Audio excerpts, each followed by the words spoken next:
Be sure to subscribe for your chance to win a custom leather playmat when we hit 2,500 subscribers. Welcome to Fast Effect Double Speed Magic the Gathering from ELD's Time Vault Games in Bellingham, Mass.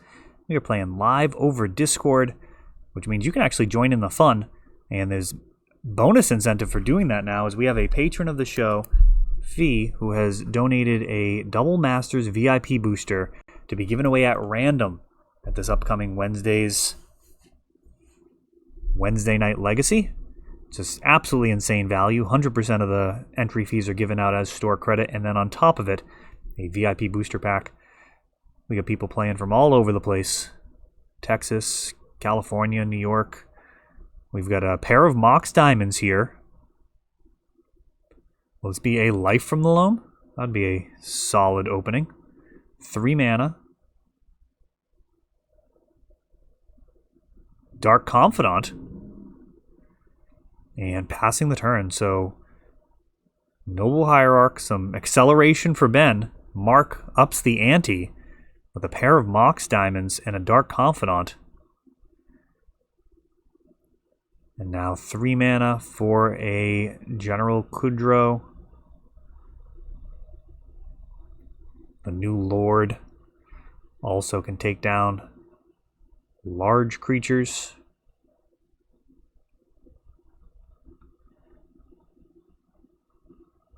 Which could be relevant with Knight of the Reliquary. Especially with that Bajuka Bog already in the graveyard. There'll be no tricks of shrinking the graveyard.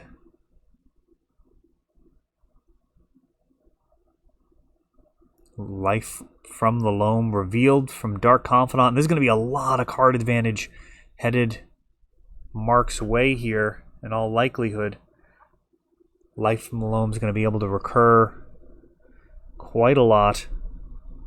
And Chalice of the Void, X equals 1. Now General Kudro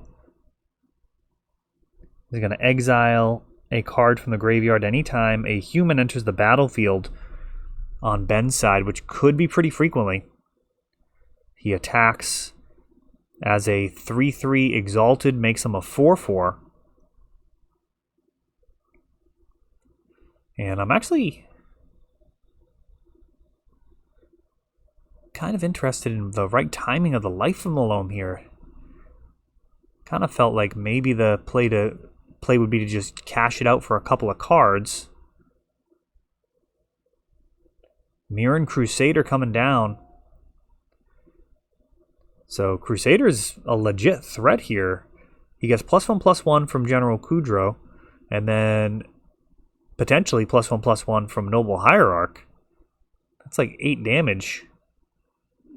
That'll close things out pretty quick, given the double strike. Dark Confidant reveals a Mox Diamond.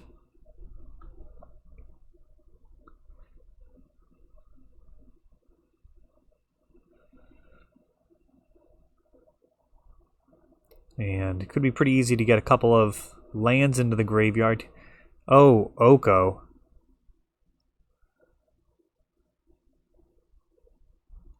Mirren Crusader. Protection from red and... well, General Kudro is being turned into an elk by Oko. I feel like it's red and green. Black and green. So you can actually bolt Mirren Crusader. I had that backwards in my head. So black and green. So Oko not going to be able to take down Mirren Crusader. Dark Confidant not going to be able to chump block him. He's going to be coming in for 6. We'll see if Oko gets cleared or if Ben decides to just go for the throat. I got to imagine you just want to clear Oko here. 3 at the face.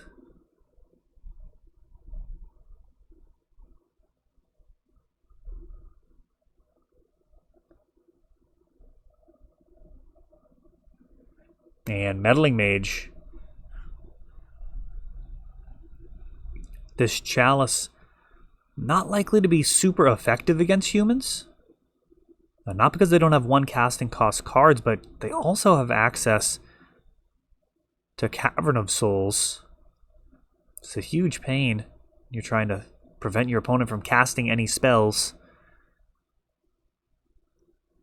Mox Diamond gets rid of a land from hand. And that Life from Loam is free to start being used. There's no more exile effects on the other side. A Chalice at 2.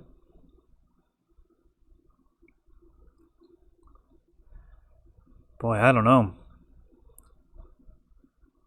Feels like the threat isn't additional creatures so much as this Mirren Crusader who's very much already arrived. See if Mark can find an answer to it. Hitting for 6 a turn, that is no small amount.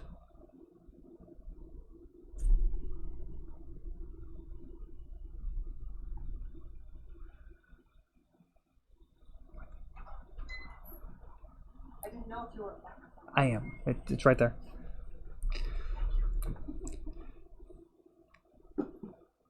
Got a Dryad Arbor in a Wasteland.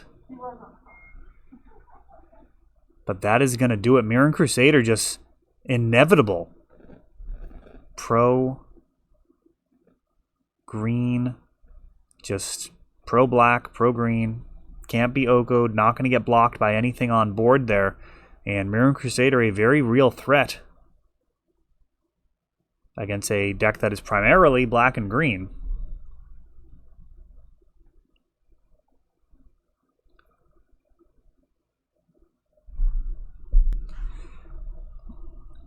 Able to skip over the sideboarding there. Some decisions were made. We'll see how they play out here for game number 2.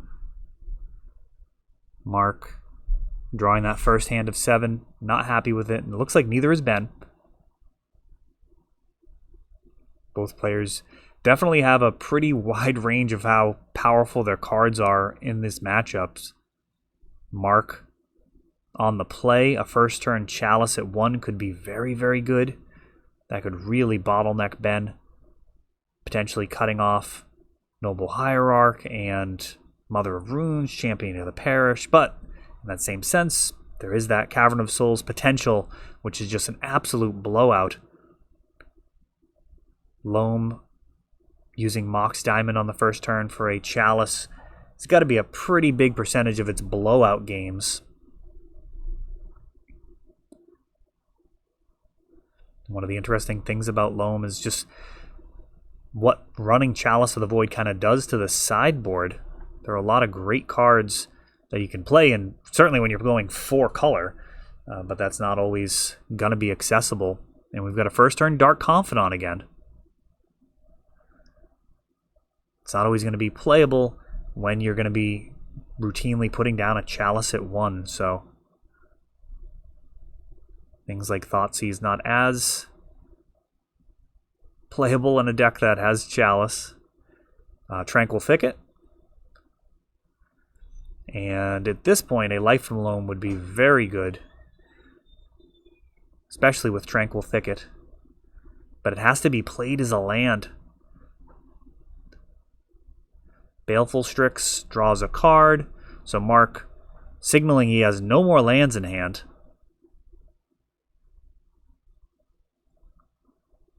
Champion of the Parish off of the Noble Hierarch, and then Thalia.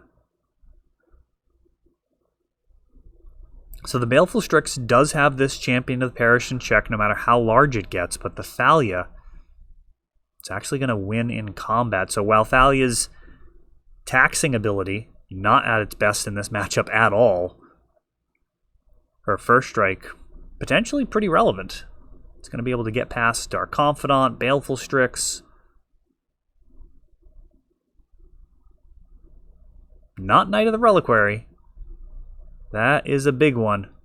Right now that is a 5/5. I believe we've got Wasteland in the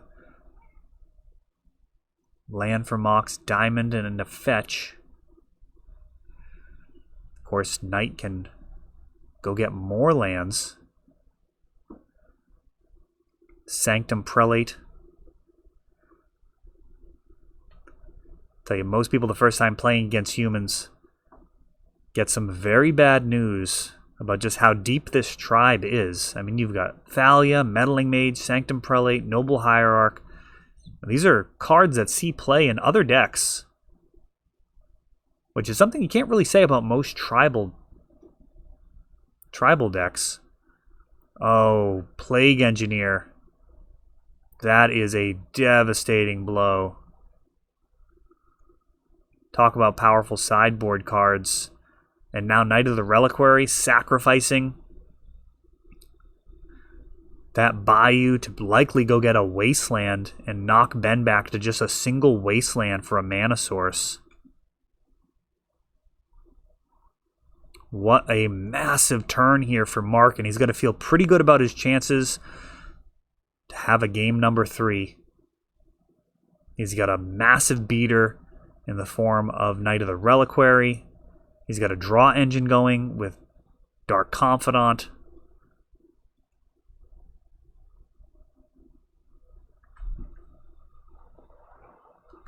And at this point, he feels that he is the beatdown.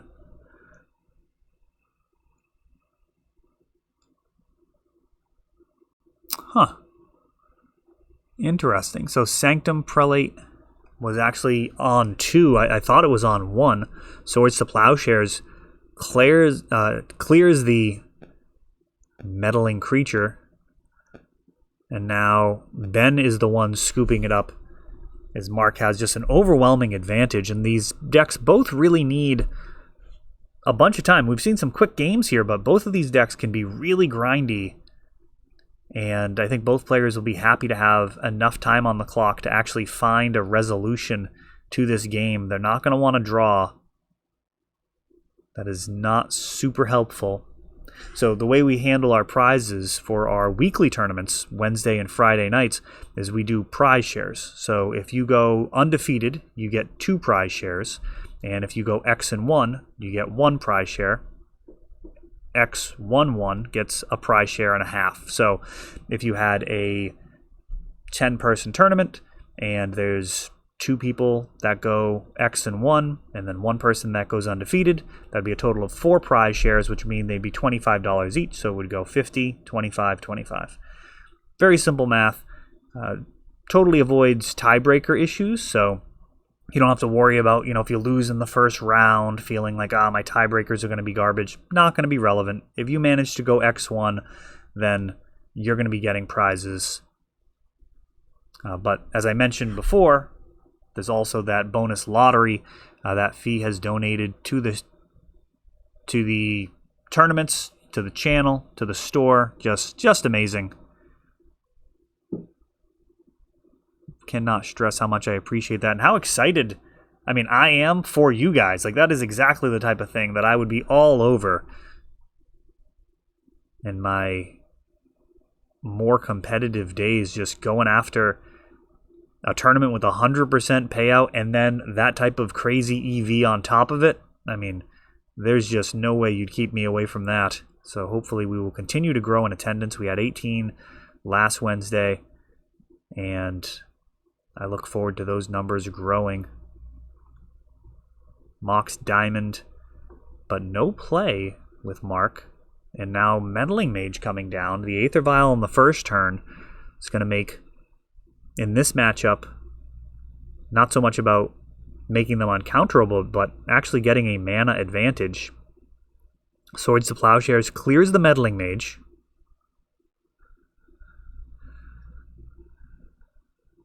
Aether Vial able to just tap when it's got 2 counters on it and just constantly dumping 2 mana creatures onto the board is a powerful effect. Very Soul Ring-esque. And Wasteland taking out one of these like unclaimed territories, uncharted territories. I'm not sure which. It feels a little uphill. And I believe we've got a Engineered Explosives.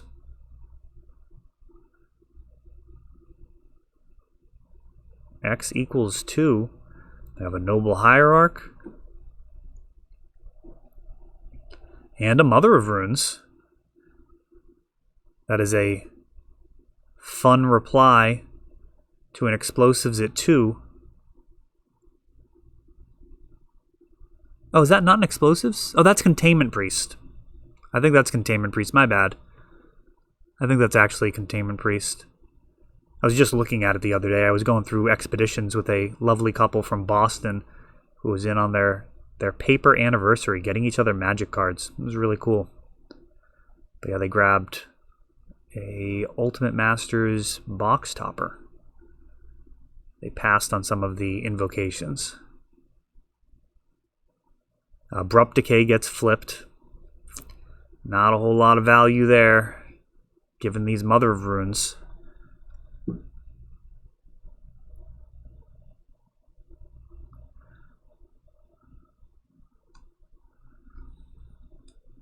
And Thalia with that first strike is able to get in there. Now Mark could actually trade his 2 creatures if it wasn't for the Mother of Runes, but with those moms on board, it's going to take an awful lot to find a way out of this situation. The Containment Priest is stopping the Aether Vials.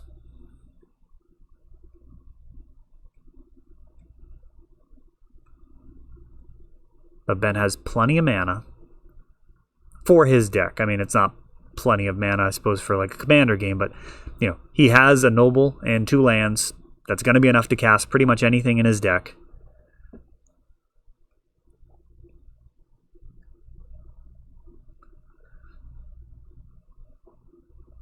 A Sylvan Library. We'll see if this can pull Mark out of this situation, but as it is now, we've got Thalia. Actually, with the Noble Hierarch triggers, he's a really far away from winning in combat. Even without the moms, the Noble Hierarch would make blocking Thalia a nightmare. So, ooh, Thalia's Lieutenant. That is a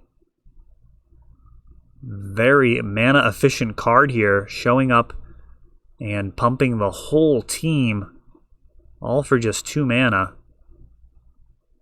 And now this 3-power Thalia becomes 4 power as this Noose continues to tighten.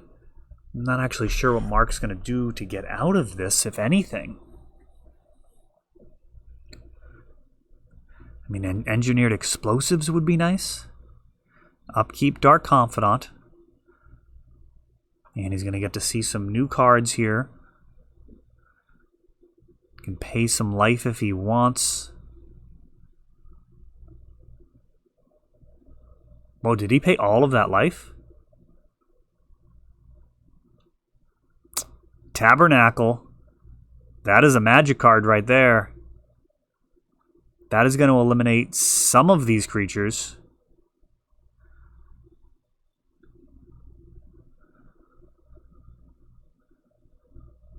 Alright, Tabernacle is a bit of a pain to play around.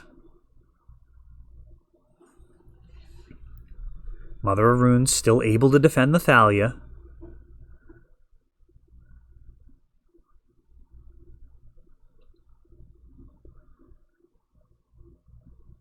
Dark Confidant and Containment Priest can be paid for with those Mox Diamonds and still leave a mana open. Oh, but yet another mana source here for Ben.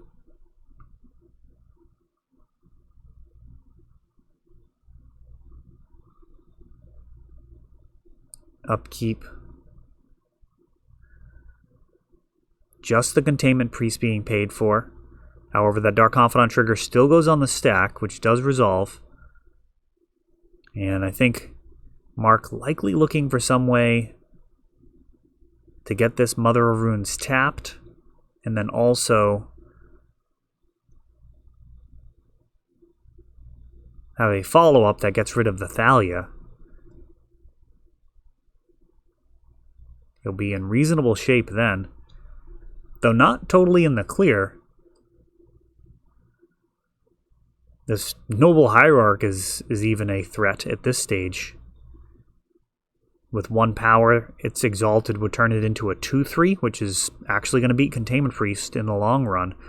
Hopefully this Sylvan is able to pull Mark out of this a little bit. Oh, and then Knight of the Reliquary. That is a gigantic creature in this situation. All 3 being paid for. I'd love to have the life totals on screen. I should have been keeping track of it online. Oh, and just as I feared, Mother of Runes able to give Thalia protection from green and white and turn sideways for the final lethal damage. Mark so close to stabilizing, but that Mom just giving a pass to that Thalia for one more turn, and that is enough to get Ben the victory in this Wednesday Night Legacy, which you can play in too if you enjoy watching these. You know, we're going to be doing the giveaway of the VIP booster box, VIP booster pack here at random. So you can play literally whatever you want. You have like a crazy zombie tribal deck, bring it. Have some fun. It's a $10 entry fee. Play some rounds of Magic, and then at the end, we're going to raffle off totally at random, just like lottery style. One person's going to get a VIP booster pack this Wednesday. Can't beat that value. That is all for this one, but don't worry, there is a lot more. You can check out our older videos, and we're always putting out new videos from ELD's Time Vault Games in Bellingham, Massachusetts. If you want to help the channel, of course, you can like, subscribe, share, tap that notification bell so you can know the next time our new videos come out. Thanks for watching.